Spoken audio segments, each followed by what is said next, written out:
Hey, welcome back. I'm Chris, and today we're gonna make a little, well, Vaseline kind of candle out of an inhaler. Let's do this real quick. Now, first thing you wanna do is make sure you have an empty inhaler, and we're gonna go from there and really take this thing apart. And it's quite simple. All you do is really just pull it out of there, and you wanna get at the canister that's inside here.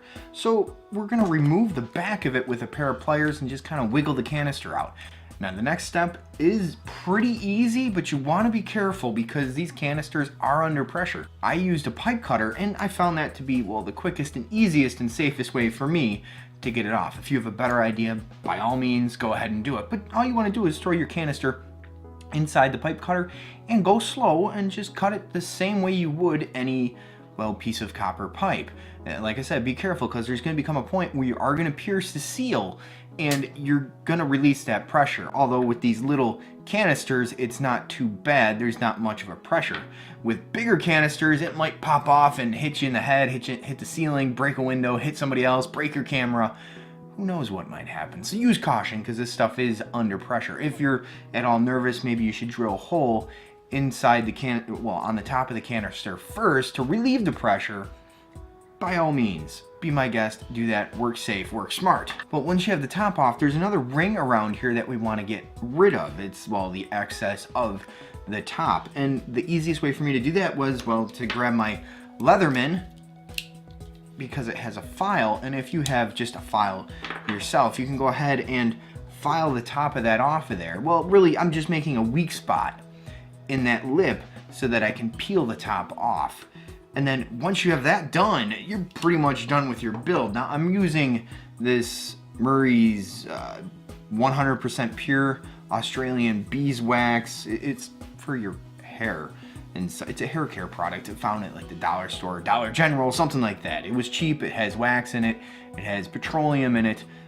So I thought it was pretty good to use. You could also use Vaseline. Don't forget, this is for something that's gonna be, well, in a pinch, in case you needed a candle, in case you needed a fire started. And all you're gonna really do is just go ahead and get a glob of it and start smushing it inside the canister. And then you can use any type of a wick that you want. And I'm gonna say in a pinch, we're gonna use just a cotton ball. Kind of just roll it up and get it into, like, you know, a cigar type shape, and maybe even put a little bit of the, well, the wax or petroleum or Vaseline, whatever you have, into it, and kind of just, well, stuff it down inside there and light it up. And it's gonna burn for quite a long time, really, as long as you need it to go. And like something like this, you can go ahead and put this right underneath the fire you're trying to build, and this is gonna help really ignite your fire. And the reason I was looking into something like this was because my little water bottle survival kit that I made, I need something in here to help start a fire.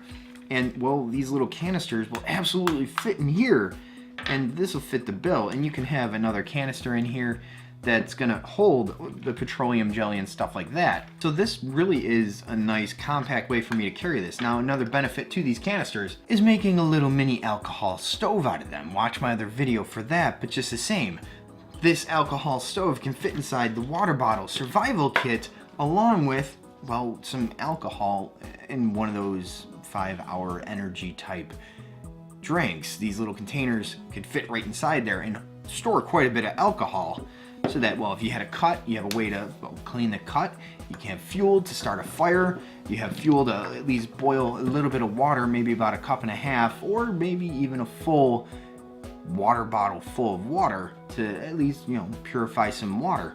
And at the very least, you could use the alcohol in one of these containers to help get your fire started and such. So you got redundancy here in one of these little water bottle survival kits that you can easily make. So this is pretty much the purpose of why I was trying to build something a little bit smaller. So all in all, I think we're pretty much done for today, and well, I'll see you on the next one. And if you want, there's a whole series of playlists that I have on how to build all these different types of alcohol stoves. Definitely be my guest and check that out. And, you know, it's got some like sawdust burning stoves and different ideas, a Swedish fire torch, and I'm just gonna keep adding to that playlist as, well, anything new piques my interest. So definitely check that out. And again, I'm rambling. I'll see you on the next one.